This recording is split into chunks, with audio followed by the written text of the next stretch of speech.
Tema renungan firman Tuhan untuk renungan hari ini adalah saling memperkuat iman dan komitmen untuk berpegang pada panggilan kita. Ayat Alkitab yang kita baca sesuai bacaan Sabda Bina Umat GPIB hari ini adalah dari Kisah Para Rasul 20 ayat 1 sampai ayat 6 yang berbunyi sebagai berikut. Setelah reda keributan itu, Paulus memanggil murid-murid dan menguatkan hati mereka. Dan sesudah minta diri, ia berangkat ke Makedonia. Ia menjelajah daerah itu, dan dengan banyak nasihat menguatkan hati saudara-saudara di situ. Lalu tibalah ia di tanah Yunani. Sesudah 3 bulan lamanya tinggal di situ, ia hendak berlayar ke Syria. Tetapi pada waktu itu, orang-orang Yahudi bermaksud membunuh dia. Karena itu ia memutuskan untuk kembali melalui Makedonia. Ia disertai oleh Sopater anak Pirus, dari Berea, dan Aristarchus dan Sekundus, keduanya dari Tesalonika, dan Gaius dari Derbe, dan Timotius dan 2 orang dari Asia, yaitu Tychicus dan Trofimus. Mereka itu berangkat lebih dahulu dan menantikan kami di Troas. Tetapi sesudah hari raya roti tidak beragi kami berlayar dari Filipi, dan 4 hari kemudian sampailah kami di Troas dan bertemu dengan mereka. Di situ kami tinggal 7 hari lamanya. Demikian bacaan Alkitab hari ini. Haleluya! Saudara dan saudariku yang dikasihi Tuhan Yesus, dan yang mengasihi Tuhan Yesus. Dalam kitab Kisah Para Rasul, pasal 20, ayat 1 sampai ayat 6, kita menemukan momen penting dalam sejarah kekristenan awal, ketika Rasul Paulus memulai perjalanan ke Troas.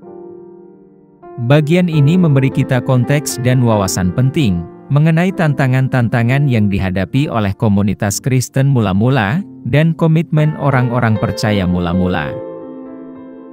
Paulus, seorang tokoh sentral dalam penyebaran agama Kristen, telah melakukan perjalanan jauh untuk menyebarkan pesan Yesus Kristus.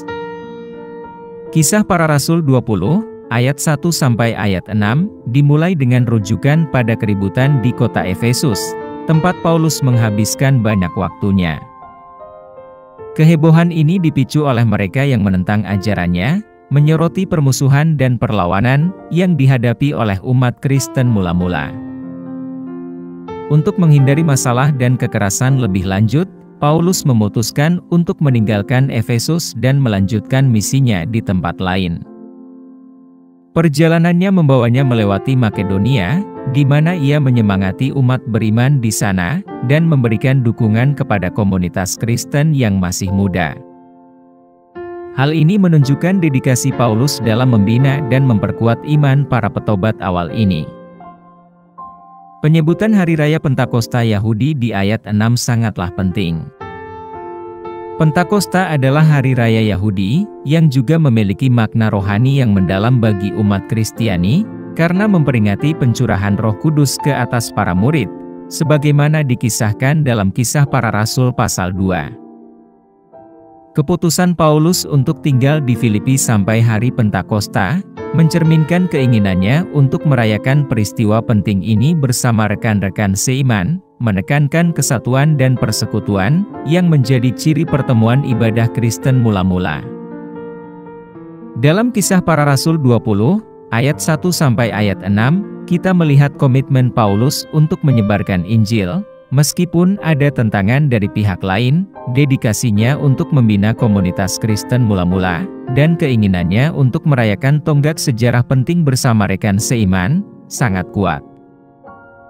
Ayat ini mengingatkan kita akan tantangan-tantangan yang dihadapi umat Kristiani mula-mula, dan pentingnya ketekunan, persatuan, dan iman, dalam menghadapi berbagai kesulitan. Ini berfungsi sebagai konteks historis dan spiritual yang berharga, untuk memahami pertumbuhan gereja Kristen mula-mula, dan memahami pesan abadi dari Tuhan Yesus Kristus. Apa pesan Tuhan untuk kita yang hidup di masa kini?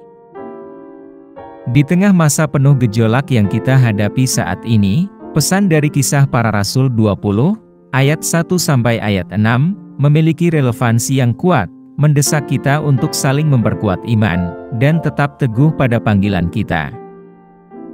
Bacaan ayat Alkitab dari Perjanjian Baru ini menawarkan narasi menarik yang memotivasi iman kita dan memberikan pelajaran berharga untuk menghadapi tantangan-tantangan dalam konteks kontemporer kita. Rasul Paulus, tokoh sentral dalam perikop ini, memulai perjalanan yang penuh dengan pencobaan dan pertentangan. Pengalamannya paralel dengan pergumulan yang kita hadapi dalam perjalanan iman kita. Paulus tidak hanya menghadapi permusuhan eksternal, namun juga ketidakpastian internal saat dia memikirkan langkah misinya selanjutnya. Di tengah tantangan-tantangan ini, komitmen Paulus untuk membina iman rekan-rekan seimannya terlihat begitu cemerlang. Ia sengaja melakukan perjalanan untuk memperkuat komunitas Kristen yang masih muda di Makedonia, dan menggarisbawahi pentingnya mendukung satu sama lain dalam perjalanan iman kita. Dalam konteks kita saat ini, yang ditandai dengan ketidakpastian, perpecahan, dan gangguan duniawi, pesan ini menjadi lebih relevan dari sebelumnya. Kita harus bersatu satu sama lain, memberikan dorongan, dukungan doa, dan hadir dalam persekutuan untuk memperkuat iman kita. Penyebutan Hari Raya Pentakosta menggarisbawahi pentingnya persatuan dan perayaan umat Kristiani. Sama seperti umat Kristiani mula-mula berkumpul untuk merayakan iman mereka, kita hendaknya berkumpul dengan rekan-rekan seiman untuk memperbarui komitmen kita terhadap panggilan kita.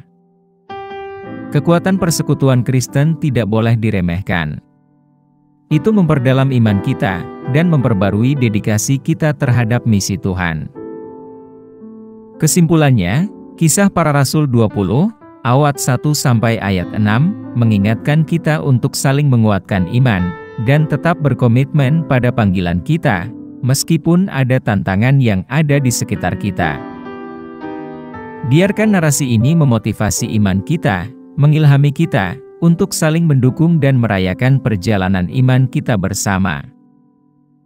Saat kita menavigasi kompleksitas konteks kita saat ini, semoga kita mendapatkan kekuatan dari teladan Paulus, dan, seperti dia, kita dimampukan Tuhan untuk bertekun dalam komitmen kita terhadap panggilan Tuhan. Apa yang harus kita terapkan dalam kehidupan kita sehari-hari? Kita harus berdiri teguh dalam panggilan kita untuk membagikan Injil, bahkan ketika menghadapi tantangan dan juga pertentangan dari pihak lain. Kita harus menumbuhkan komunitas iman yang saling mengangkat dan menyemangati, sama seperti Paulus memperkuat komunitas Kristen mula-mula. Kita harus menghindari dari menilai orang lain berdasarkan faktor-faktor yang dangkal, dan lebih berfokus pada iman dan karakter mereka. Kita harus berpartisipasi secara aktif dalam pertemuan ibadah Kristen, dan merayakan perjalanan iman kita bersama dengan saudara seiman lainnya. Kita harus tekun dalam berbagai kesulitan. Belajar dari tekad Paulus untuk terus maju meskipun ada cobaan dan kesulitan. Kita harus bersekutu sebagai sebuah komunitas untuk merayakan dan memperdalam hubungan kita dengan Tuhan. Kita harus mencari bimbingan Tuhan secara teratur dan mengevaluasi komitmen kita terhadap panggilan Kristen kita. Apakah kita tetap berpegang pada panggilan kita? Mari kita berdoa. Tuhan Yesus, kami datang ke hadapan-Mu, terinspirasi oleh bacaan ayat Alkitab hari ini. Tolong kami, ya Tuhan, untuk menerapkan ajaran ini dalam kehidupan kami sebagai orang Kristen. Semoga kami tetap teguh dalam panggilan kami, saling mendukung dan menyemangati dalam iman. Berilah kami kebijaksanaan untuk melihat lebih dari sekedar penampilan luar, dan menghargai kedalaman karakter dan iman rekan-rekan seiman kami. Bantulah kami untuk menghargai persekutuan Kristen, dan bertekun dalam komitmen kami, bahkan di saat-saat sulit. Tuhan, satukan kami dalam sebuah persekutuan yang indah, sama seperti umat Kristiani mula-mula, yang berkumpul dalam perayaan dan ibadah. Kami memohon bimbingan dan kekuatan dari Tuhan, melalui doa dan refleksi hidup kami. Kami pohonkan doa ini dalam nama Yesus Kristus, Tuhan dan Juru Selamat kami. Amin. Kiranya Tuhan menguatkan kita, dan kasih karunia Tuhan Yesus menyertai kita.